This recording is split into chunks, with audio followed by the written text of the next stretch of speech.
Bon après-midi à tous, bon samedi, bienvenue à vous à Sadeba. Merci de votre fidélité à cette émission. Nous sommes ravis de savoir que vous êtes de plus en plus très nombreux à être connectés tous les samedis entre 13h et 14h30. Nous avons justement 1h30 pour parler des choses que les autres n'arrivent pas souvent à dire à haute voix. Vous savez, Sadeba, c'est le débat sans langue de bois. Nous parlons des choses de notre société camerounaise, des choses qui nous arrivent. Et aujourd'hui, notre thème sera axé justement à ce que la parole de Dieu dit dans la Bible. Je vous lirai exactement le verset biblique dans quelques instants, mais je vais paraphraser la Bible qui dit qu'à la fin des temps, les hommes deviendront égoïstes, amis de l'argent, fanfarons, ennemis des gens de bien, détestant ce qui est bien et justement ayant horreur de la vérité, préférant ce qui est mal à ce qui est bien. Nous allons essayer de voir ce verset biblique point par point aujourd'hui, puisque malheureusement, c'est ce que notre société aujourd'hui vit. On ne peut pas se réveiller un matin sans entendre qu'il y a eu une tuerie quelque part, sans entendre qu'il y a eu un vol, sans entendre que des gens ont pris de l'argent. À cause de l'argent aujourd'hui, on arrive à tout faire. On arrive à des comportements incroyables. Comment expliquer ce qui nous arrive? Est-ce que c'est possible d'éviter que ce que la Bible avait prédit pour la fin des temps arrive? On va essayer de parler de tout cela avec trois sommités, comme d'habitude, sur le plateau. Prophétesse, apôtre Mirabel, bonjour et bienvenue. Merci Solange, bonjour. Je dis bonjour à l'apôtre Olinga, bonjour à Bishop, bonjour aux téléspectateurs, bonjour à tous ceux qui regardent cette émission. Bonjour, bonjour. L'apôtre Gérard Lagloire Olinga, toujours en place. Bonjour. Merci Solange, bonjour à toi, bonjour à tous les co-panélistes, bonjour également à tous les téléspectateurs qui nous suivent le Parlement, sans oublier la technique également qui nous aide à produire cette émission. Bishop Eric, bonjour. Bonjour Solange, bonjour à tous les téléregardeurs de l'émission Ça débat. Bonjour, commandant de la brigade anti-sorcier. Merci. L'apôtre Olinga, merci, que j'aime bien. Bonjour à ma Mirabel, ma collaboratrice très proche. Bonjour à tous les techniciens et bonjour à tout le monde. Shalom. Shalom. Lorsque la Bible parle de ce qui se passera à la fin des temps, est-ce que ça concerne vraiment tous les êtres humains, apôtre Olinga? Est-ce qu'il n'y a pas d'autres qui ne sont pas concernés par ce verset biblique? Ok, pour moi je crois que ce verset biblique concerne ça, c'est déjà une pensée générale, hein, parce que lorsqu'on entre donc la numérologie et même l'historique du Nouveau Testament, on réalise que le Nouveau Testament rassemble 27 livres et sur les 27 nous avons 14 épîtres qui concernent uniquement l'apôtre Paul, notamment l'épître de Paul à Timothée, et donc cet épître concerne aussi tout le monde. Dans ce contexte où nous sommes dans 2 Timothée chapitre 3, le verset 1, le verset 2 et 3 concernent véritablement tous les hommes de la terre. Parce que nous sommes dans les temps de la fin et nous savons bien que dans la dynamique de l'Apocalypse et même dans la sociologie, nous pouvons bien comprendre que les temps de la fin démontrent que le diable sera dans l'apogée de ses œuvres. Et dans l'apogée de ses œuvres, il sera donc tenu à influencer les êtres humains en essayant de les amener dans sa philosophie, dans son dogmatisme, dans son comportement. Ce qui fait que nous voyons plus qu'aujourd'hui, ou à nos jours d'ailleurs, les gens sont plus portés dans la valorisation de la chair que la valorisation de l'esprit. Parce que Paul dit dans Galates chapitre 5, il nous montre les œuvres de la chair et les œuvres de l'esprit. Il nous montre qu'il y a l'antagonisme, donc il y a une bataille, il y a une guerre, il y a une controverse, il y a une contradiction entre les œuvres de l'esprit qui viennent de Dieu et les œuvres de la chair qui viennent du diable. Mais à nos jours, les gens sont plus portés vers les œuvres de la chair, telles que l'égoïsme qui a abattu le plein. Aujourd'hui, les gens sont devenus plus ombilicales, ça veut dire que les gens pensent plus à eux qu'aux autres. Les gens veulent seulement que tout vienne vers eux, ils ne veulent que rien ne parte vers les autres. Et c'est ça qui multiplie également la méchanceté, telle que les sectes prennent de l'apogée, nous voyons également les crimes rituels, dont les gens sont à la conquête d'une forte gloire qui va attirer tous les regards sur eux, même si les autres souffrent. C'est une réalité des fins des temps, c'est une réalité de l'eschatologie que nous devons accepter. Mais il y a toutes les méthodes également pour contourner cette philosophie afin qu'un grand nombre de personnes soient épargnées. Voilà. Apôtre Mirabel, qu'est-ce que vous pensez de cela? Je dirais que ce qui est écrit doit s'accomplir, mais c'est chacun qui doit prendre des mesures de façon personnelle pour ne pas être l'auteur négatif. Parce que Dieu a créé le libre arbitre. L'ennemi va toujours s'efforcer à tourner les hommes vers ce qui est méchant. Mais c'est à chacun personnellement de prendre la décision. Voilà. Donc, les gens déjà sont devenus de plus en plus ennemis de la vérité. Parce que même le phénomène aujourd'hui qu'on va dire de faux pasteurs, de faux ceci, mais en fait, j'ai l'habitude de dire à certains enfants de Dieu, à certains croyants que c'est des gens qui changent même certains serviteurs. Parce qu'en fait, quand tu dis la vérité à quelqu'un, il ne veut pas ça. Il veut une solution, c'est-à-dire la solution, la miracle. Alors, nous voyons que les gens sont beaucoup plus tournés vers l'amour de la chair que vers l'amour de Dieu. En fait, leur salut ne les inquiète plus. Le plus important pour eux, c'est d'avoir la vie des rêves qu'ils désirent. Et cela coûte que coûte. Donc nous devons comprendre que la décision est personnelle. Ce n'est pas collective. Donc chacun doit prendre une décision personnelle d'éviter cela. Mais sinon l'ennemi va multiplier des stratégies pour pousser davantage les gens vers la méchanceté, pour tourner davantage les gens vers ce qui est négatif. Pour tourner, c'est-à-dire l'amour, aujourd'hui c'est comme si l'être humain n'était même plus valorisé. Parce que tu vois quelqu'un, et l'autre jour je lisais dans un journal, une femme qui a vendu l'enfant pour 200 000 francs pour payer le loyer. Pour un loyer, elle a vendu son enfant. Pour 200 000 francs, juste pour payer le loyer. Alors nous comprenons que l'ennemi a amené l'être humain à dévaloriser d'ailleurs son prochain. Tu vois, si une femme peut être capable déjà de vendre son enfant pour 200 000 francs, pour payer un loyer, qu'après quelques mois, elle sera encore dans le besoin, cela signifie qu'elle peut vendre un village. Alors nous devons comprendre que davantage l'amour de son prochain quitte les êtres humains. Et nous devons faire très attention parce que ce n'est pas seulement le phénomène n'est pas seulement chez les non-croyants, mais aujourd'hui c'est en train d'embraser le milieu chrétien. Wow. Donc ça veut dire que tout le monde est concerné, comme tout je disais, le monde est concerné. Tout à l'heure, Bishop Eric. Oui, Solange, tout le monde est concerné par ce passage. Et moi je vais me dire, nous sommes dans un film. Donc Dieu, il est l'auteur du film. Jésus-Christ est l'acteur du film. Satan est le chevalier du film. Nous sommes les figurants. Et le Saint-Esprit est le réalisateur. Parce que quand on regarde bien tout ce que nous vivons, depuis l'époque aujourd'hui, tout a été planifié. Donc Dieu a écrit son scénario et on ne peut, ça concerne tout le monde. On va peut-être voir avant l'arrivée de Jésus-Christ, on verra que 800 ans avant, ça a été annoncé qu'il viendrait sur la terre. Combien devait être trahi par tel. Et on a vécu tout cela. Donc ici, à chacun de jouer sa partition du film. Sinon, le scénario, il est écrit. Et pourquoi Dieu connaît? Ce qui est sûr, c'est pour le salut des hommes. Parce qu'effectivement, quelqu'un a dit un jour que, et c'est biblique, que Jésus est venu pas pour ceux qui sont en bonne santé, il est venu pour les malades, les pécheurs.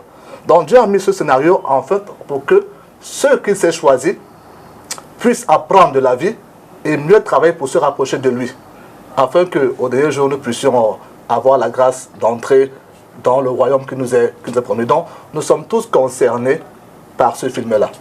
Chacun joue sa partition, comme Judas a joué la sienne. Et personne ne peut ne peut faire interférence à cela. On voit avec Jésus-Christ, quand Jésus était arrivé, Jean a voulu faire interférence au début, au baptême. Jean a voulu faire, Jésus a dit non, laisse les choses suivre les cours. Faut que c'est toi qui me baptises. Tu vois? Et maintenant, même après, nous allons encore voir comment Jean-Baptiste va encore vouloir interférer. Quand il présente Jésus, c'était ça son but, c'était de préparer le chemin, annoncer le Messie, le présenter. Maintenant, on verra comment Jean, quand le Messie il dit, voici le Messie du monde. Tu vois? Logiquement, là, maintenant, Jean, lui, son rôle dans le film est fini. Mais puisque Jean ne va pas comprendre que son rôle est fini, tu vois, la Bible dit que Jean baptisait ici et Christ baptisait là-bas. Or, le rôle de Jean était fini. Il n'a pas compris que, attends, moi, mon rôle là, il faut que je sorte. Alors, il a voulu continuer dans le film. Cela va se trouver en train de faire autre chose dont il n'était pas appelé à faire. Par exemple, à s'ingérer dans l'histoire de Hérodias, d'où il va aller en prison. Vous voyez un peu? Parce qu'effectivement, oui, parce que son but était fini. Il fallait qu'il sorte du scénario. Mais il a voulu rester dans le film. Tu vois, et ça l'a rattrapé. Quand il ira en prison, par exemple, il va se rendre compte que son cousin Jésus, qui était influent, ne vient pas lui rendre visite. Alors il va envoyer des messagers. Tu vas aller dire, attends, est-ce qu'on doit encore attendre un autre sauveur? Voilà, un monsieur qui a dit il y a quelque temps que voici l'agneau de Dieu. Maintenant il dit que est-ce qu'on doit encore attendre un sauveur? Jésus va lui répondre que, allez lui dire que les sourds entendent, les aveugles voient, les muets parlent. Heureux celui pour qui je ne serai pas une occasion de chute. Donc on peut dire que moi je suis dans mon scénario, je fais mon film. Tu as fini le tien. Tu as fini le tien. Mais tu n'as pas compris. Donc reste là-bas et on connaît la mort à nos suivi. Et on voit encore à la fin du film aussi de Jésus, on voit Pierre qui va vouloir interférer. Quand Pierre va prendre l'épée et couper l'oreille de Machu. C'était pas son rôle. Et même il voulait changer le scénario. Oui, c'était pas son rôle. C'était pas ça. Tu vois, quand il va sortir l'épée, couper l'oreille de Machu, Jésus va dire attends, Pierre, non. Mais il y a un scénario, il faut respecter le scénario. Parce que si je voulais changer, j'allais appeler mon père et l'armée viendrait. Bien sûr. Bien sûr. Donc là, si tu veux, nous sommes dans le scénario, laisse le film là couler comme ça. Donc tu vois, donc nous sommes dans un film et Dieu est, c'est-à-dire celui qui a écrit son film. Et nous sommes en train d'aller vers la fin des temps. Justement, je voudrais un peu lire ce verset biblique pour ceux qui ne le connaissent pas. C'est 2 Timothée 3. Sache que dans les derniers jours, il y aura des temps difficiles, car les hommes seront égoïstes, amis de l'argent, fanfarons, hautains, blasphémateurs, rebelles à leurs parents, ingrats, irréligieux, insensibles, déloyaux, calomniateurs, intempérants, cruels, ennemis des gens de bien, traîtres, emportés, enflés d'orgueil, aimant le plaisir plus que Dieu, ayant l'apparence de la piété, mais régnant ce qui en fait la force. Éloigne-toi de ces hommes-là.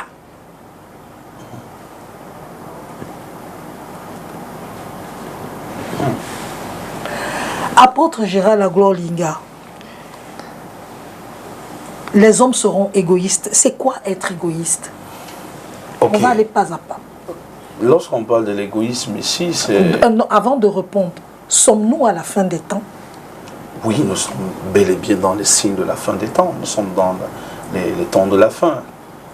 Et c'est la raison pourquoi les choses sont devenues difficiles, que certaines personnes qui n'ont pas cultivé une certaine relation profonde avec Dieu sont donc portées dans les œuvres de la chair, notamment l'égoïsme.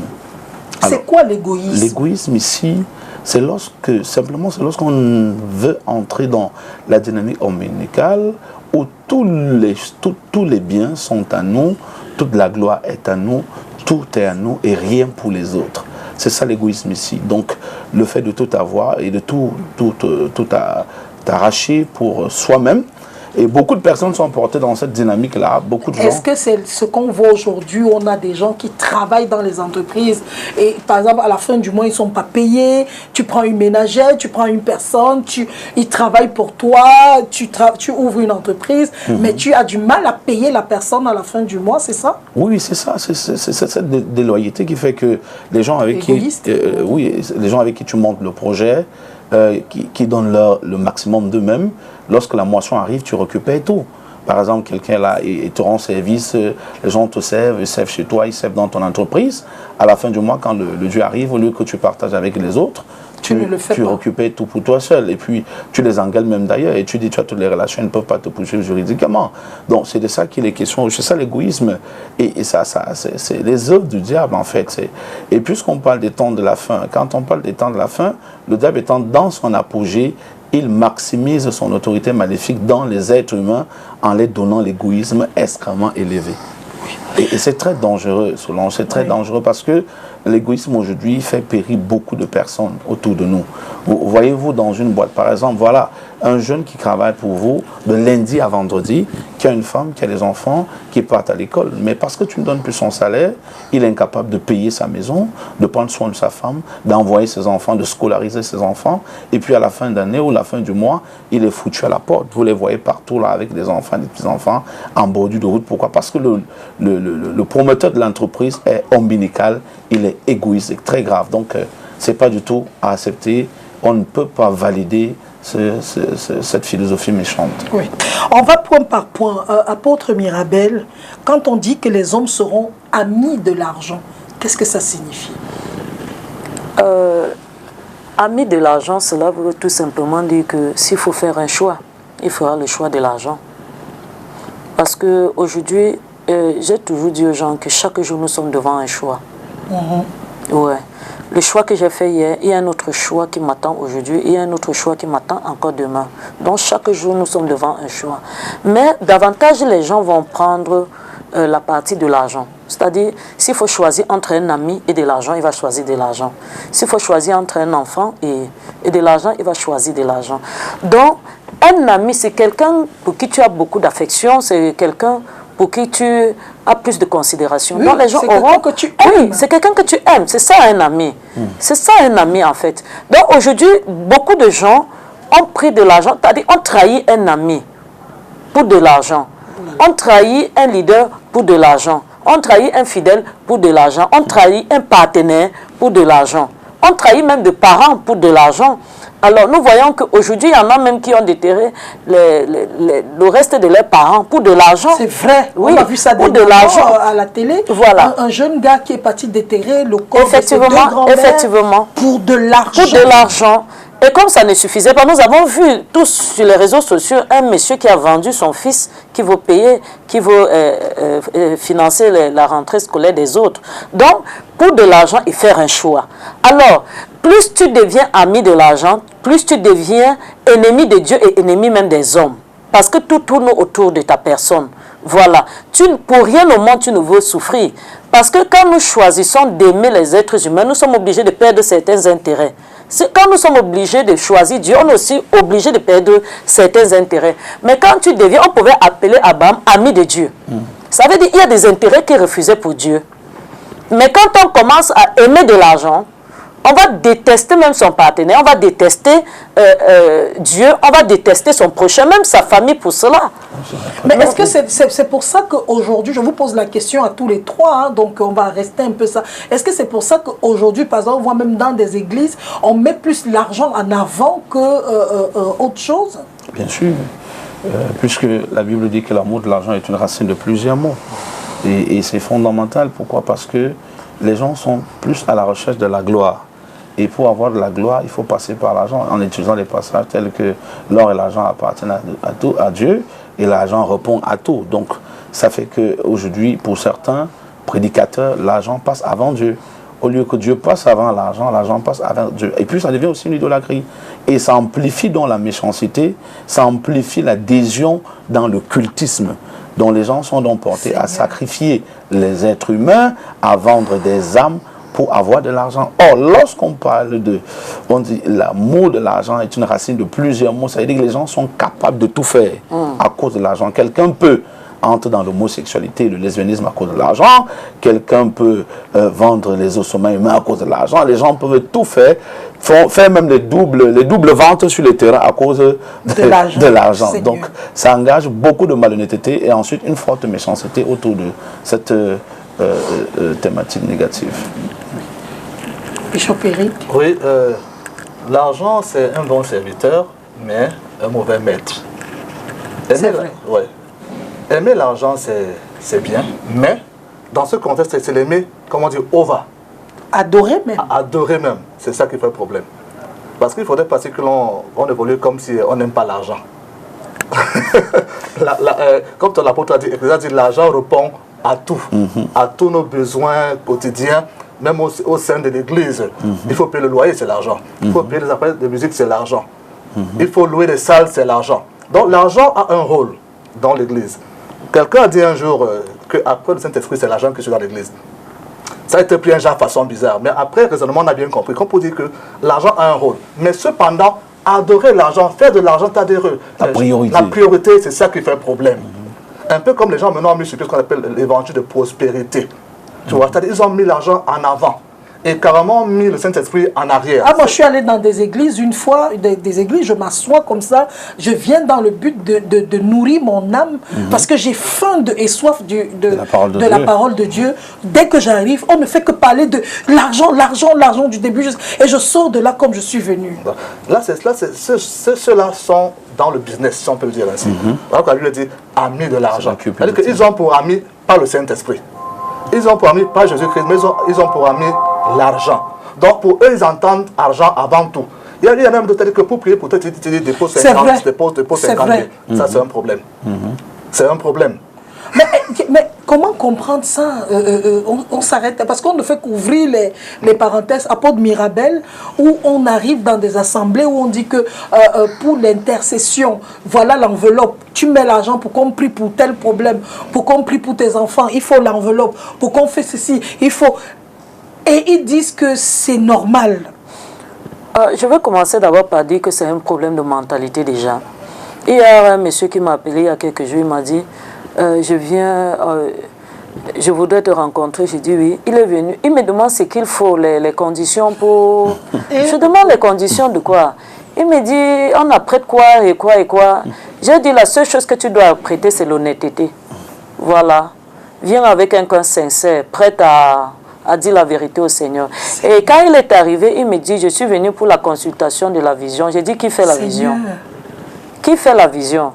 Je voudrais te dire une chose. Il me dit, bon, c'est lui, il dit, je suis malade. Il dit, qui t'a dit donc que tu es malade? C'est l'hôpital qui t'a dit ou c'est toi qui donne le diagnostic? Quand tu arrives devant le Seigneur, c'est lui qui te dit ce qui ne va pas. C'est pas à toi de dire ce qu'il doit faire.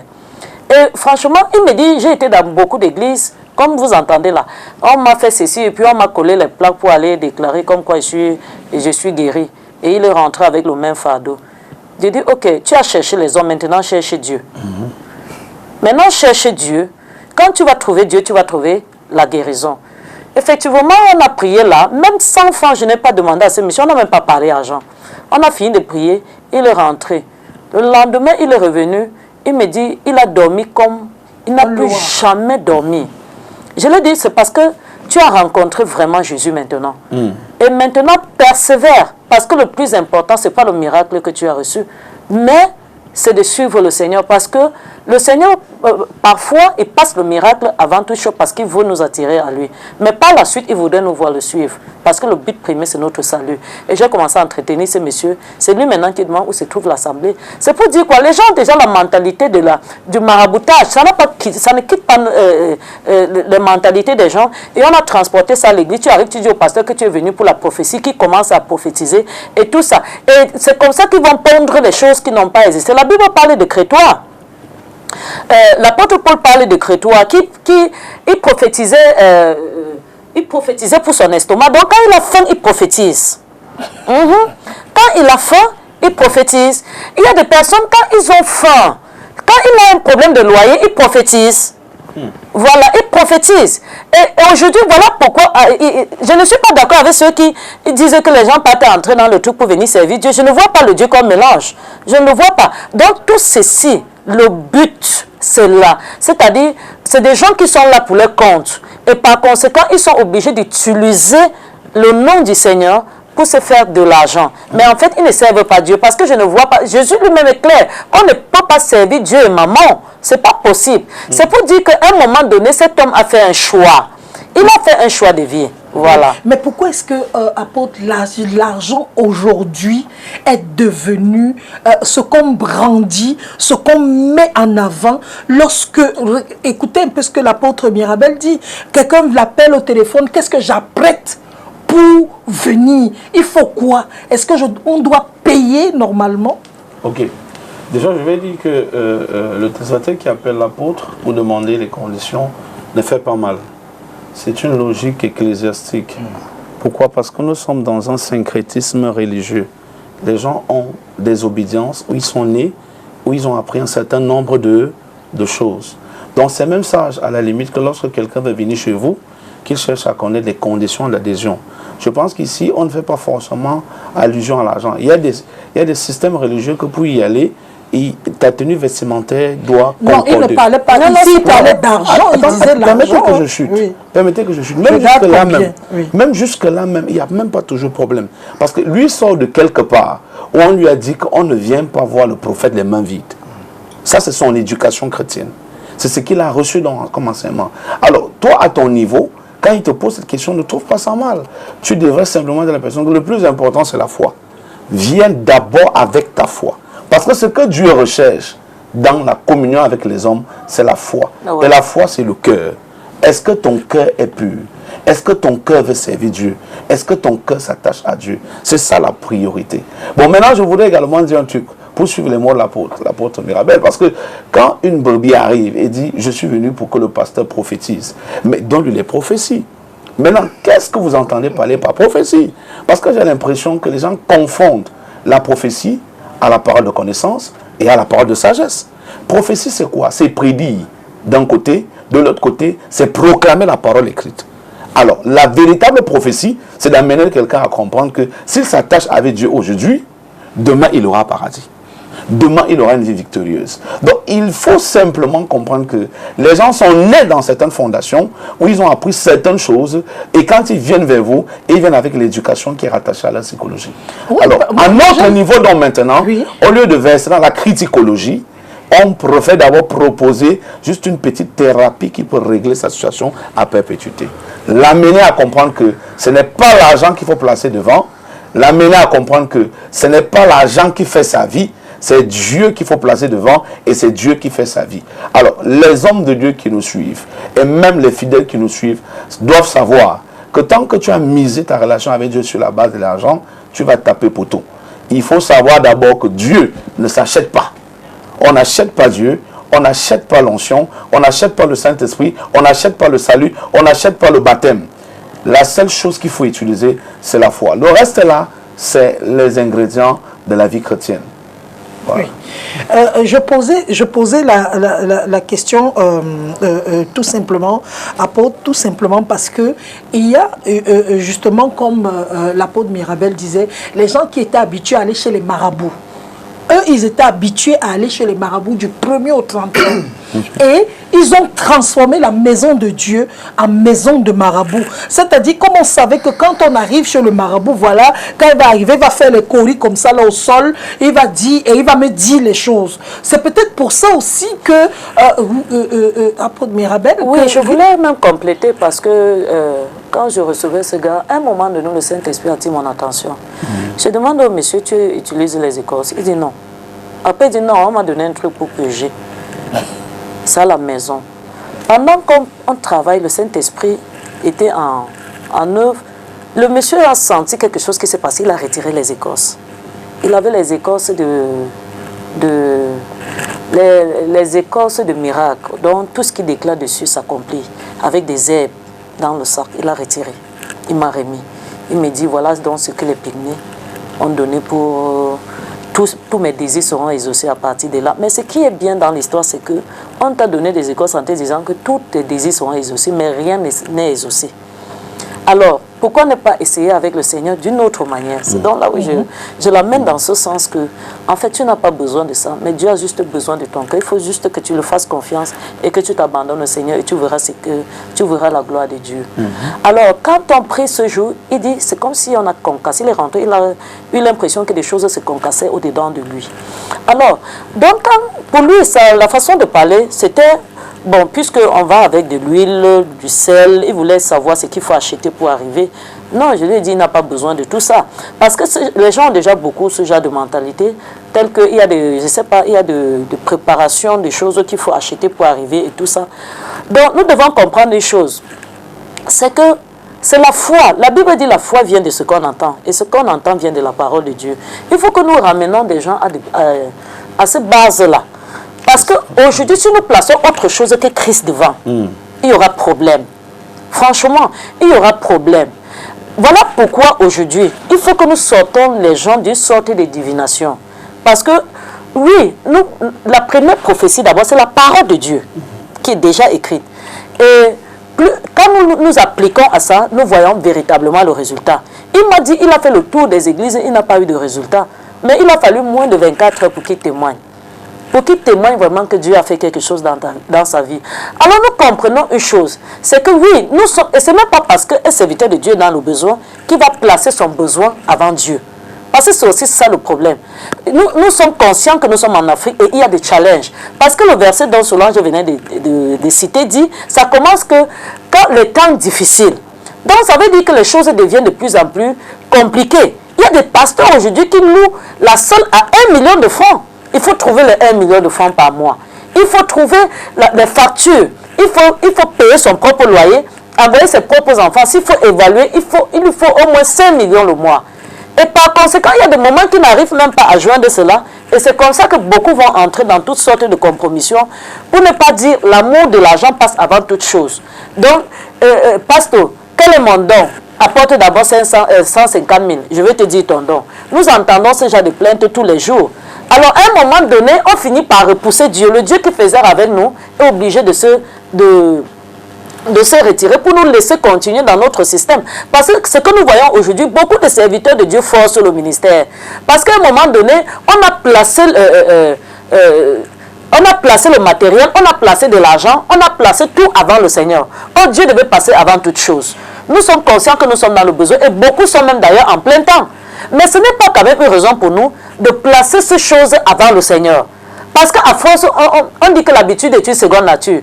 Parfois, d'autres ont commencé comme une blague et c'est devenu leur façon de vivre.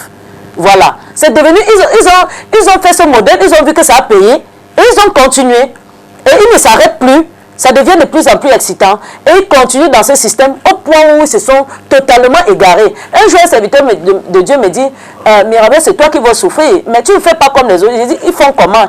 Il dit, mais ils fabriquent comme ça, et puis ça donne ceci. Je lui dis ceci, Dieu au ciel, là, il nous voit. Et chacun de nous va répondre de ses actes. On ne nous a pas forcé à le servir. Donc quand ça ne va pas là, on dépose, on peut même vendre des tomates là. Donc nous devons comprendre une chose, c'est que si le matériel, l'argent passe avant Dieu, il y a problème. Et n'oublions pas que la Bible déclare que c'est ce dont nous avons besoin. Bon, maintenant, dans les difficultés, au lieu de se tourner vers celui-là qui nous a appelés, je vais vous donner un témoignage. Hier soir, j'étais devant un challenge et j'ai dit à Dieu, si tu sais que ce que je fais, c'est pour toi, manifeste-toi. Et j'avais fini de prier comme ça. Et Dieu s'est manifesté. C'est pour dire, à un moment donné, quelqu'un t'envoie et tu arrives sur le terrain, tu es en difficulté, au lieu de se tourner vers lui, tu te tournes plutôt vers les hommes. La Bible dit, maudit quiconque se confie dans la chair. À un moment, c'est les fidèles qui deviennent un peu comme notre solution. Oh Dieu, tu peux m'avoir un peuple et Dieu puis ailleurs. Et Dieu suscite même des situations pour te bénir. C'est vrai. Alors, nous aujourd'hui, nous devons reconnaître, beaucoup ont commencé comme la blague. Et maintenant, là, c'est le vrai tour. Parce qu'ils ne s'arrêtent plus. Ça devient de plus en plus, ils fabriquent. Et au départ, ils ne savaient pas si ça devait marcher. Et ça finit par marcher comme ils voulaient. Et ils ne s'arrêtent plus. Nous devons comprendre une chose. C'est que celui qui nous a appelés, il sait ce dont nous avons besoin. Nous n'avons pas besoin de braquer. Le braquage spirituel là. Et en plus, même, la Bible nous dit qu'aucun marchand n'entrera dans le royaume des cieux. La Bible nous dit là-dessus, aucun marchand. Donc Dieu ne nous a rien donné. Il sait que nous avons besoin. C'est lui qui a même ordonné qu'on apporte dans la maison de l'Éternel, afin que nous ne manquons pas de quoi manger. C'est lui qui a ordonné cela. Mais pourquoi aujourd'hui, Bishop, quand on parle des hommes de Dieu, excusez-moi, hein, je vous pose la question à tous les trois parce qu'on est à la télé et qu'on veut comprendre un peu, nous sommes en train de parler de quelque chose de très important. Dès qu'on parle des hommes de Dieu, vous voyez même sur Facebook, ils sont des commerçants. On est toujours en train de parler mal des hommes de Dieu. On est toujours en train de dire comment il y a le faux dedans, comment c'est des gens qui aiment l'argent. Regardez, on montre la chaussure d'un homme de Dieu, on montre la chaussure de ses ouailles. Comment eux ils s'enrichissent, ils ont des jets et pourtant leurs fidèles sont dans la pauvreté, etc. Oui, je voudrais dire que ceux qui le disent vraiment c'est à tort. C'est à tort et ils jettent peut-être un anathème sur une classe de serviteurs de Dieu. Parce qu'en fait, c'est les évangéliques qui subissent ce genre de problème, ou les pentecôtistes. Quand on parle de Dieu, on dit tout ça. Mais ce n'est pas le cas pour les autres. Par exemple, nos frères les prêtres, Ce n'est pas le cas. Mais et je vais dire, c'est que ce n'est pas anormal. Ce n'est pas anormal qu'un nom de Dieu soit béni. C'est tout à fait normal.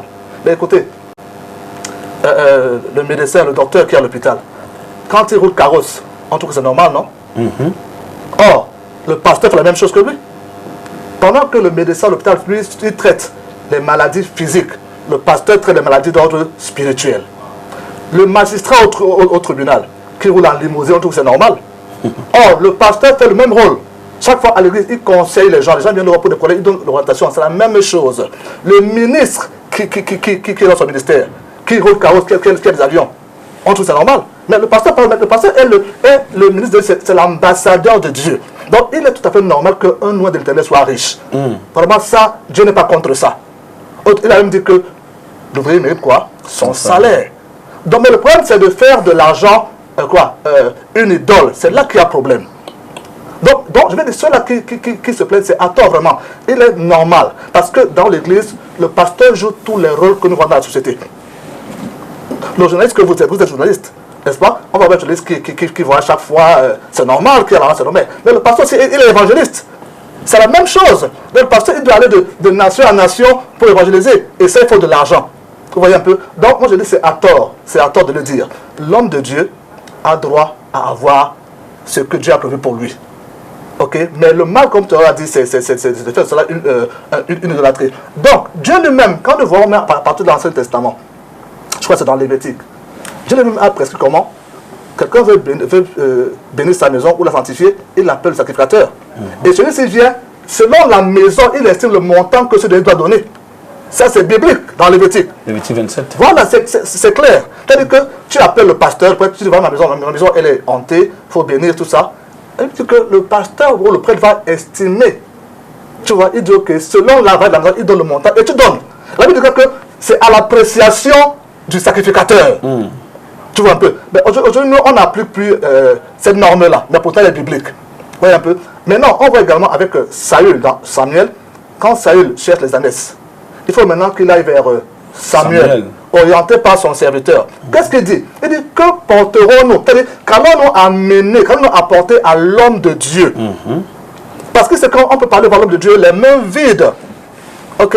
Donc ça sont les lois établies même par Dieu. Mais ce qui choque un peu les gens, c'est que on voit que, je ne sais pas si c'est comme ça, mais on voit un homme de Dieu, la différence totale entre un homme de Dieu qui roule carrosse, qui a jet, et c'est les gens qui sont dans son église, qui sont dans une pauvreté latente, qui manquent même de quoi envoyer l'enfant à l'école. Comment est-ce qu'on, je pose la question sans juger, comment est-ce qu'un père, c'est-à-dire je suis l'homme de Dieu, j'ai les jets, j'ai ceci, cela, mais j'ai dans mon église des gens qui n'arrivent même pas à manger à la fin de la journée. Ce que je veux donc dire, avant que l'apôtre dise la parole, c'est que en fait, c'est le peuple qui rend l'homme de Dieu riche, en étant lui-même riche peuple.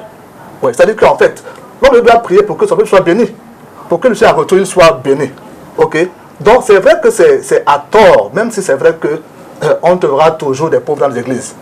Même Jésus lui-même n'a pas guéri tout le monde. Donc pour ça, il faut être clair. Ce sera impossible d'avoir une église qui est riche et que tout le monde soit riche. Il y aura toujours des pauvres. Même en France, en Europe, il y a des pauvres quelque part. Or, ils ont des millions. Tu vois un peu. Mais je vais dire que d'une vue générale, quand même, les chrétiens d'une église doivent être, on doit avoir quand même le minimum. Le minimum chacun. Ouais. Il y en a, comment on voit les saints dans la main, ils sont pas pareils. Donc c'est la même chose avec l'église. Donc le berger doit veiller quand même à ce qu'il y ait le minimum dans son église. Mais ce qui est sûr, tout le monde ne sera pas pareil. Il y aura toujours des démunis dans l'église, même si c'est l'église de Papa Oyedepo, qui est par exemple le plus riche pasteur dans le monde. Il y aura toujours des pauvres. Donc ça ne manque pas. Voilà. Ouais. Apôtre Linga. Ok, moi je vais répondre à 3 niveaux pour dire que si dans certaines églises il y a des personnes qui restent tout pauvres, j'estime qu'il y a ce qu'on appelle la dynamique holistique dans toutes les églises. En fait, si dans certaines assemblées, certaines personnes sont restées derrière, la faute, ce n'est pas le pasteur. Pourquoi? Parce que dans chaque ministère, il y a ce qu'on appelle l'entité spirituelle ou l'aspect spirituel et l'aspect physique. Dans l'aspect physique, nous avons le bureau paroissial, par exemple, qui gère l'administration et qui crée et qui met des stratégies en place pour que l'église soit épanouie. Donc, on peut créer dans cette communauté un mouvement des hommes et des femmes qui donnent des contributions pour soutenir les démunis. Voilà, et ça revient dans la vision de l'Église primitive, dans Actes chapitre 2. Justement, je voulais vous poser la question voilà, tout en commun. Donc, je crois qu'aujourd'hui, parce que certaines personnes s'accrochent sur les détails, mais sans vérifier la profondeur, je reste persuadé et convaincu que la grande majorité des églises ont cette dynamique holistique mise en place qui soutient les personnes dans le plan social. Maintenant, de l'autre côté, il y a des églises qui ont déjà atteint l'apogée. Pourquoi? Quand on va voir par exemple David Oyedepo, on voit son opulence, on ne connaît pas le nombre d'années qu'il a travaillé, les sacrifices qu'il a fait de par le monde entier. Donc quand il commence à moissonner, c'est normal qu'il moissonne parce qu'il a beaucoup travaillé et l'ouvrier mérite son salaire. Alors, on vient seulement se figer sur l'opulence de son temps de moisson, sans connaître qu'il a traversé des moments hyper difficiles. Et aujourd'hui, il essaie même, dans la dynamique holistique, de créer des entreprises où on embauche des personnes qui viennent de part et d'autre, et qui viennent travailler, et qui ont des salaires. Mais sauf que on ne peut pas tout le monde ne peut pas être sauvé le même jour. Même Dieu qui est Dieu là, ne peut pas délivrer tout le monde le même jour. Ça, c'est impossible. Donc, s'il y a certaines personnes qui sont restées galérées dans leur ministère, parfois aussi, c'est la mentalité de la personne. On vous donne les cours, on vous donne les leçons, les stratégies pour sortir de la pauvreté, mais vous ne voulez pas les appliquer. Mais vous voulez quoi? Le pasteur ne va pas faire la magie pour vous rendre riche. Ça, c'est déjà... De deux, le sujet comme ça manque de développer, j'ai l'impression qu'on le tire plus sur les pasteurs. Non, c'était juste, j'ai bien dit que c'était juste c'est ce que je vous ai dit, que c'est une parenthèse. Avant de rentrer sur la suite, de 2 Timothée. Moi, j'essaie de faire, puisque nous sommes là. J'essaie de faire l'apologie en disant que, en même temps, dans d'autres obédiences, où on a systématisé tout, on a commercialisé tout. Ça veut dire qu'il y a des gens qui vendent le baptême, il y a des gens qui vendent l'huile sainte, il y a des gens qui vendent le sacrement du mariage, il y a des gens qui vendent le sacrement du deuil. Donc il y a tellement de ventes et des prix sont bien fixés. Les prix sont même officiellement reconnus. Voilà. Donc, mais on ne tire pas sur ces gens-là. Et nous allons voir même que dans la prêtrise, moi je connais des amis prêtres qui sont extrêmement riches, mais ils ont une stratégie qui couvre leurs biens. Ils ne se montrent pas matériellement. C'est le défaut avec les pasteurs. C'est que dès que quelqu'un est béni par une voiture qui vient des États-Unis, il fait un post, il publie à Facebook, il pense que c'est ça Dieu. Non, c'est pas ça Dieu. Et c'est ça qu'il faut aussi quand on commence à tirer sur les hommes de part et d'autre. Le troisième point, c'est que nous devons comprendre que, étant ici à la télé, lorsque nous parlons, notre objectif, c'est de donner des orientations, des stratégies, des conseils aux gens pour sortir. C'est-à-dire, les conseils doivent aider même les confrères pasteurs qui ont pris l'argent, ils ont mis devant et ils ont mis Dieu derrière. Les confrères pasteurs qui sont devenus des braqueurs, qui évoluent dans le mécanisme du torpillage. Ce n'est pas du tout normal. En même temps, parce que je ne vous coupe pas, j'ai vu un reportage dernièrement chez Canal+, où on parlait d'un pasteur au Congo qui a même ouvert une fontaine avec sa marque d'eau qui vend à des machins. L'eau là, c'est l'eau bénite. Les gens viennent avec les seaux en rang pour payer cette eau là parce que cette eau a une onction, etc. Et il est terriblement riche. Oui, mais et les gens venaient acheter. Il dit qu'on vend tout là-bas.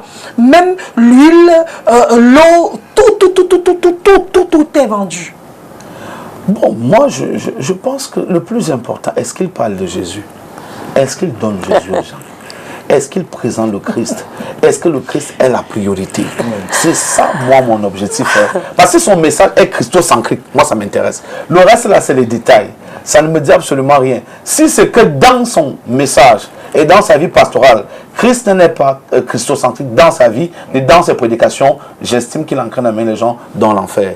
Parce qu'orienter les cœurs dans un système de guérison mécanique et dogmatique, sans les amener au salut, c'est-à-dire les amener à la perdition. Ça veut dire que si l'eau commence à prendre la place de Jésus, donc au lieu de vanter l'eau, pour dire qu'au lieu de vanter Jésus, on préfère vanter l'eau pour avoir assez d'argent, Au lieu de vanter Jésus, on préfère vanter l'onction pour avoir assez d'argent. C'est là il y a le problème. Ça veut dire il n'est plus christocentrique. C'est ça le véritable problème. Mais s'il est christocentrique et que ce sont d'autres stratégies qu'il a mis en place et qui portent des fruits, moi je ne vais pas condamner ça, hein, honnêtement. Ouais. Voilà.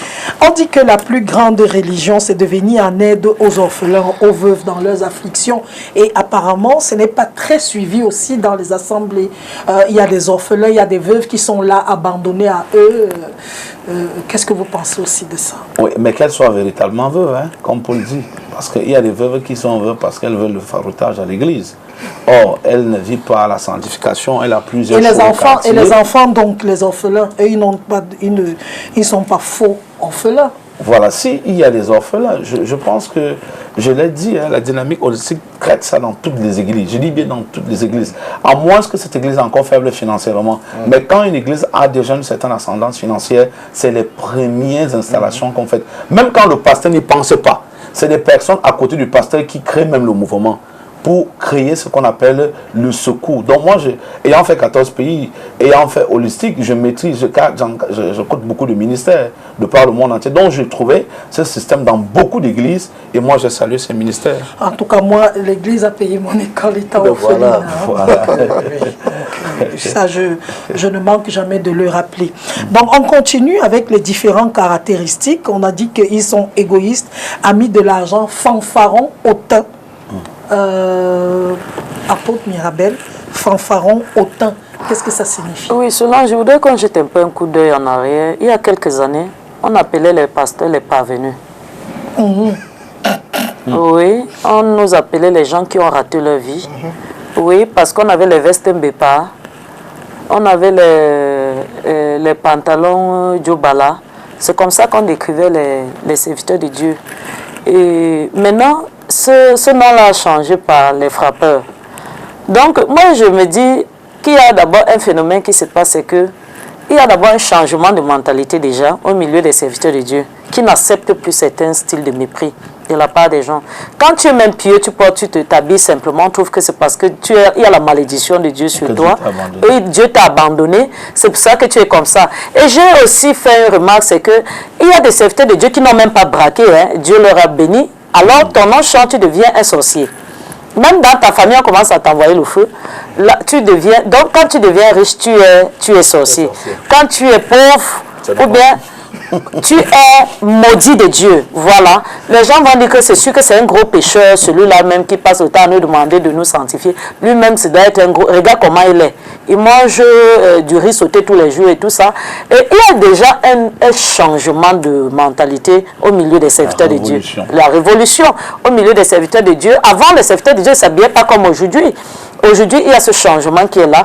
Mais seulement certains ne s'habillent pas bien juste pour être présentables. Mais certains, ça devient un système, ils deviennent de fanfarons, tel qu'il arrive devant le pupitre, il salue d'abord son vêtement, il donne le prix de son vêtement. Tu vois, ce vêtement, je l'ai acheté aux États-Unis et je fréquente de grands milieux. En fait, ça devient le culte de personnalité, s'il faut le dire comme ça. Or, notre but de nous habiller, c'est pour être présentable devant les gens. Mais certaines personnes ne sont pas comme ça. Et le prix aussi peut être fanfaron. Alors, ce genre, il y a beaucoup qui ont commencé avec la piété. Aujourd'hui, ne connaissent plus la piété parce qu'ils veulent surpasser tous ceux-là qui les ont insultés hier. Et ce qu'ils ignorent, c'est que ça va sortir de leurs propres poches. Il y a des pasteurs ils le disent haut et fort, qu'ils s'habillent plus que les autres pasteurs et ils comptent être au-dessus des autres pasteurs. Et ce qui se passe, c'est que c'est dans les poches de ces fidèles que tout cela va sortir. Ça va sortir de leurs poches. Je dis toujours, parfois c'est des croyants qui tordent certains serviteurs de Dieu qui sont faibles. Au lieu de changer positivement, ils deviennent négatifs parce qu'ils font tout pour paraître. Un serviteur de Dieu m'a dit un jour qu'il a des habits, que quand pour sortir, il prête des habits, il prête la voiture. Il a des amis riches juste pour des sorties. Si on l'appelle quelque part pour aller prier, il prête la veste. Il prête la chaussure, il prête la voiture. Il dit qu'il arrive là-bas, il t'interdit, tu vas ouvrir la bouche, il dit laisse, c'est tout. Et donc il improvise des choses et c'est comme ça qu'il va raconter des histoires qui n'ont pas de sens. Alors nous devons comprendre que certains serviteurs qui n'ont pas eu une certaine maîtrise, une certaine maturité, sont tombés dans ces pièges ils sont devenus tellement arrogants, tellement hautains, tellement fanfarons. C'est-à-dire, le dos ne touche plus quand il marche, c'est comme s'il s'envole carrément. Hein. C'est comme s'il s'envole. Quand il dit bonjour, il commence le message en disant j'étais à Washington quand j'ai rencontré un premier ministre. À la fin même, il n'a pas prêché l'évangile en fait. Il a parlé de lui, il a parlé de ses vêtements, il a parlé de sa nouvelle coupe de voiture. Là où il dort, c'est qu'il mange, il va faire les selfies et les trucs, les posts dans l'avion, dans ceci, montrer comment sa vie va très bien. Et à un moment donné, franchement, il va finir par sortir de la chose, le but pour lequel il est là. Donc nous devons comprendre que, d'une part, c'est les critiques à l'encontre des serviteurs de Dieu qui ont poussé cette génération à quelque chose de bien. Je vais chuter en disant, et j'ai rencontré un serviteur de Dieu du Nigeria un jour qui me disait qu'il ne voulait pas servir Dieu à cause de la façon dont ses parents, son père, en tant que pasteur, s'habillait. C'était les vestes de couleur grise, de trucs sombres. On te disait heureux les pauvres quand ils verront Dieu. Il dit non, il ne veut pas ça. Donc il voyait la médiocrité sur tous les plans. Il y en a vraiment qui sont bien habillés, mais qui ne sont pas fanfarons. Voilà, qui ne sont pas fanfarons. Mais il y en a même qui n'ont pas maintenant, dans le monde en général, puisqu'on parle ici aussi de la fin de temps, dans le monde en général, Bishop Eric, comment est-ce que la fanfaronnade, comment est-ce que les hommes seront fanfarons, vantards, comment est-ce que ça se manifeste? C'est ce que nous vivons déjà actuellement. C'est-à-dire, le fanfaron, c'est le vantard. C'est le m'as-tu vu. C'est celui que quand il a donné ceci, il faut que tout le monde entier sache qu'il a donné ceci. Or, ça, Dieu dit que ce que la main droite donne, la main gauche ne voit pas. Ouais, donc c'est ça aujourd'hui. Et ça, c'est un peu, je vais dire quoi, le travail des arrivistes. Je peux le dire ainsi. Les gens, peut-être que la gloire a surpris. Vous voyez un peu. C'est-à-dire, sinon, faire du bien aux gens, c'est normal, c'est biblique.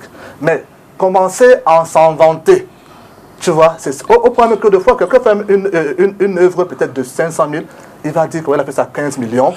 Justement, je voulais vous poser la question, est-ce que c'est bien, vous, en tant qu'enfant de Dieu, est-ce que c'est bien que tu as fait un don, tu as fait des choses, des œuvres, tu filmes ça, tu montres à la télévision et tout ça?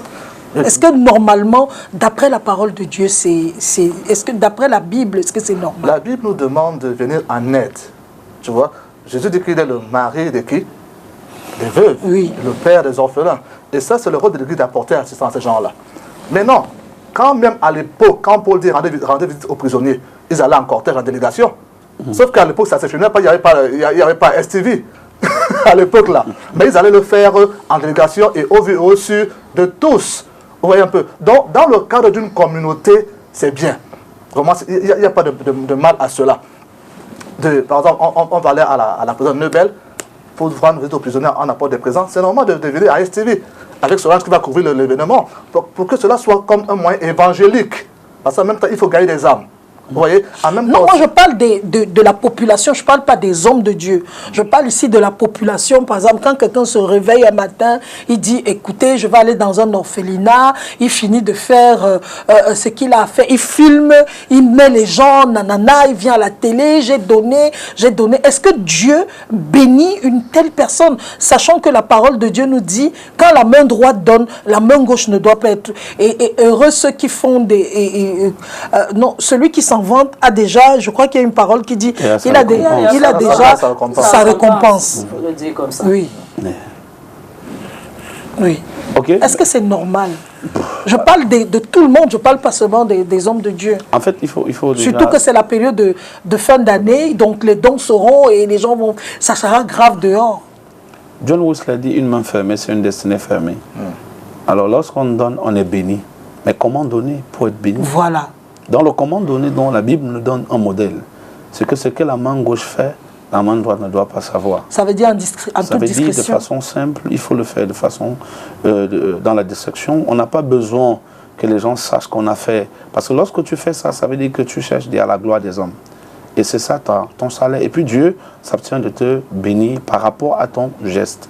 Donc ça ne sert à rien de faire beaucoup de vantage. Même l'histoire même où on fait trop de vidéos sur Internet parce qu'on était à l'orphelinat, on est parti donner les dons à gauche, parti faire l'histoire à droite. Ça, c'est pour chercher, c'est un culte de personnalité.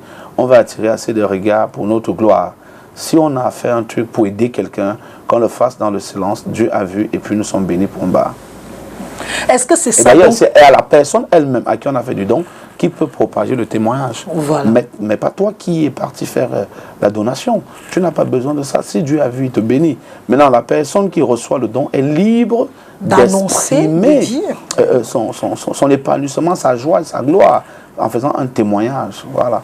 Donc, juste pour ajouter à l'apôtre également, mais c'est que il y a également le contexte socio-politique dans lequel la personne évolue. Voyez un peu. C'est vrai. Ça, c'est important. L'homme qui va être député, sénateur, par exemple, pourquoi qu'il va faire des dons sans passer à STV? Ben non. Là, il n'est pas question. Ben oui. Là, il n'est pas question de la gloire de Dieu. Il est question d'avoir l'appréciation de la hiérarchie de là où il veut aller.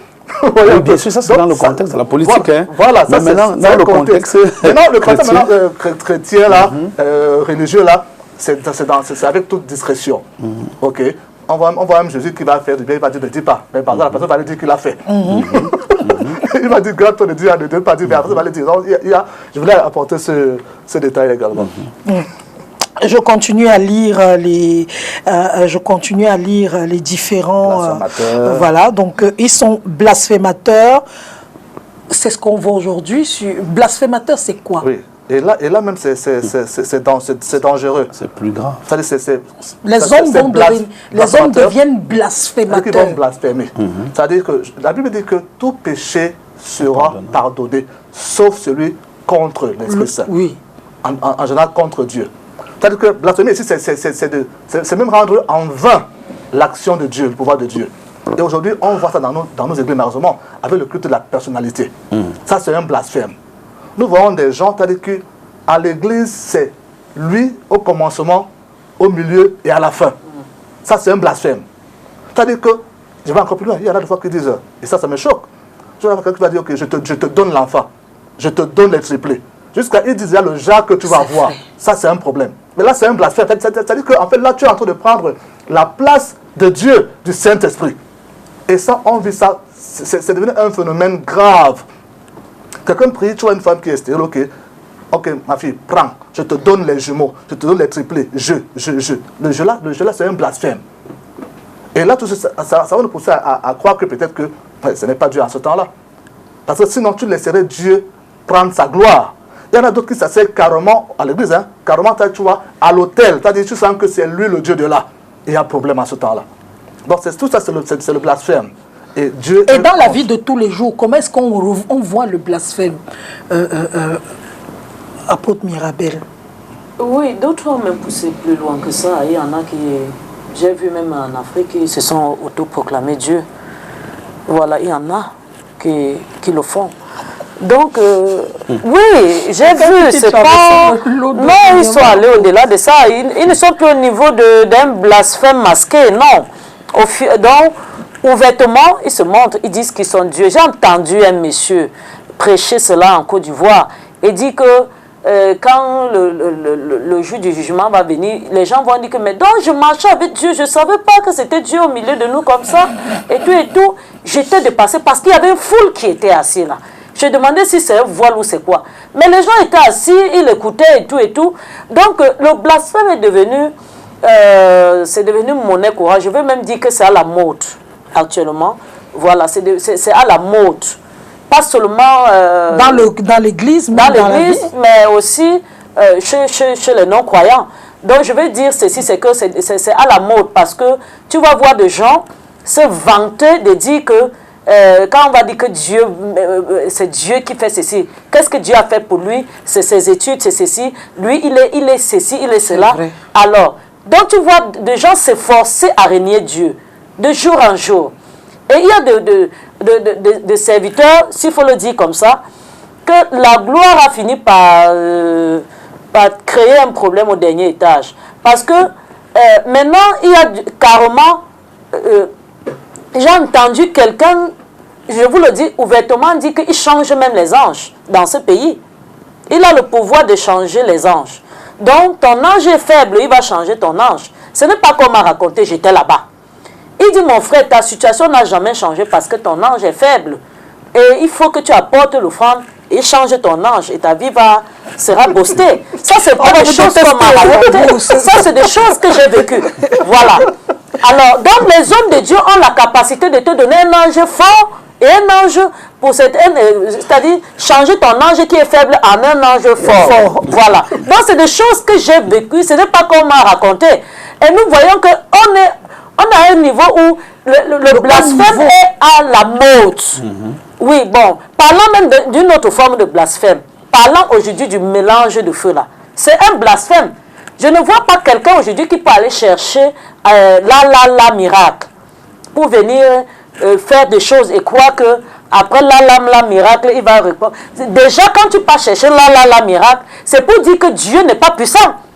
Voilà. Mais il y a des gens aujourd'hui qui utilisent la miracle. Et ça leur donne les solutions la. Je le dis haut et fort parce que je sais, il y a des gens. Et aujourd'hui, j'ai vu, quelqu'un est venu me proposer la miracle. Et quand j'ai refusé, il me dit, mais tu ne veux pas ça, tu vas t'enrichir comment? C'est ce que tes collègues utilisent ici dehors pour faire des miracles pour que...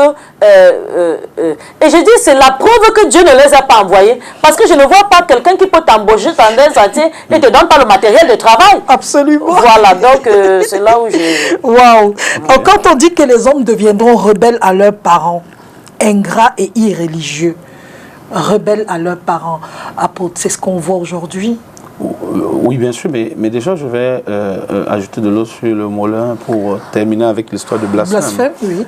C'est intéressant. Oui, justement, c'est quoi le blasphème? À mon sens, hein, le blasphème, c'est le fait de ne pas reconnaître les œuvres de Dieu. C'est vrai. Donc, lorsque Dieu fait quelque chose, et puis toi, tu dis, ce n'est pas Dieu, c'est moi qui ai fait. C'est le blasphème. C'est même ça, le blasphème. À un niveau, c'est ça le blasphème. Le deuxième niveau, c'est que le blasphème, c'est aussi mentir au nom de Dieu. Voilà. Et c'est très, très fréquent au milieu des églises aujourd'hui. Ça veut dire quelqu'un sur la chair, il dit, bon Dieu, le Saint-Esprit m'a dit que c'est ton mari qui est le sorcier de votre famille. Or, il est conscient que ce n'est pas le Saint-Esprit. Mais il dit, mais le Saint-Esprit devant pour toucher les cœurs des gens. Et c'est très grave, parce qu'aujourd'hui, quand certains hommes de Dieu sont plus être assistés par la puissance de Dieu, c'est que Dieu se retire. Lorsque tu commences à mentir au nom du Saint-Esprit, tu es en train de blasphémer le royaume des cieux. Et c'est très grave. Donc, vraiment. Et également, cette histoire de fait étranger, parce que peut-être l'apôtre Mirabel a utilisé les termes que beaucoup de gens ne maîtrisent pas. C'est simplement pour dire que lorsque quelqu'un entre dans la polygamie divine, c'est-à-dire qu'il prend Dieu et en même temps il peut prendre la magie au Bénin, au Nigeria, il entre dans l'occultisme, il fonctionne avec les esprits ancestraux, il fait la magie, il a les bagues et les chaînes. Tout ce mélange-là, c'est le blasphème contre Dieu et c'est très grave. C'est même le péché le plus grave. Voilà. Bon, maintenant, si on parle de la rébellion, la Bible dit clairement que enfants, obéissez à vos parents selon le Seigneur. C'est le seul commandement s'il faut être heureux, vivre longtemps et être heureux sur la terre. Mais aujourd'hui, de plus en plus, les gens ont oublié Hébreux chapitre 7, le verset 7. Sans contredire, l'inférieur ne peut être béni par son supérieur. Sans contredire. Les gens pensent que même si vous avez atteint quel niveau plus que vos parents sont des demi-dieux pour vous. Il faut les honorer. La loi de l'honneur nous amène dans la grandeur. Lorsqu'on a méprisé nos parents, que ce soit des parents biologiques, que ce soit même des aînés, que ce soit des parents spirituels, lorsque vous engagez le mépris, automatiquement la malédiction entre en action et la défaite arrive dans votre vie. Oui. Apôtre, on va rapidement terminer. Malheureusement, on n'aura pas long aujourd'hui. Donc, on va continuer avec rapidement. On dit déloyaux, calomniateurs, intempérants, cruels, ennemis des gens de bien, traîtres, emportés, enflés d'orgueil, aimant le plaisir plus que Dieu. C'est même la partie là. Oui. Aimant le plaisir plus que Dieu. Waouh. Allez, on est tellement porté sur la vie charnelle. Allez, quand quelqu'un commence déjà à prendre les rendez-vous pour aller boire, il oublie le programme de la prière. Parce qu'il veut prendre plaisir dans sa chair. lorsqu'il faut aller dans les boîtes de nuit. C'est de ça qu'il est question. Lorsqu'il faut aller dans la bisexualité, c'est de ça qu'il est question. On cherche à donner plus de valeur à notre chair que notre esprit. Lorsqu'il faut entrer dans la prostitution, lorsqu'il faut entrer, vraiment, tout ça retombe même également dans l'amour de l'argent, parce que à un moment donné, pour donner du plaisir à sa chair, il faut quelque part duper un grand nombre de personnes et avoir beaucoup d'argent pour donner le plaisir à sa chair. Donc ça entraîne la malhonnêteté, ça entraîne les détournements des fonds d'État, ça entraîne tout ce que ça entraîne aujourd'hui. Tout ça, c'est l'amour de l'argent qui est à la tête de tout ça. Apôtre, est-ce que c'est possible de nous éloigner justement des plaisirs et de rester scotché à Dieu? Puisque aujourd'hui on a les enseignements du genre, c'est le cœur. Dieu regarde au cœur, il ne regarde pas à la chair. Je voudrais savoir, s'il vous plaît. Oui. Oui. Oui, mais si Dieu regarde au cœur, le cœur vit dans le corps. Et le corps, c'est la chair. Ça veut dire qu'à un moment donné, la chair aussi a quelques efforts à fournir pour permettre à ce que la relation avec Dieu monte bien. Oui. Voilà. En tout cas, on va poursuivre la semaine prochaine. On sera encore plus étendu. Voilà, comment faire pour résister justement à tout ceci.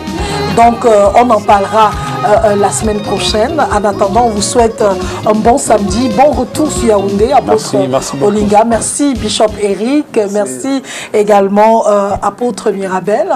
Merci également à la Kiki qui était quelque part là. On se retrouve la semaine prochaine. Que Dieu vous bénisse. Amen.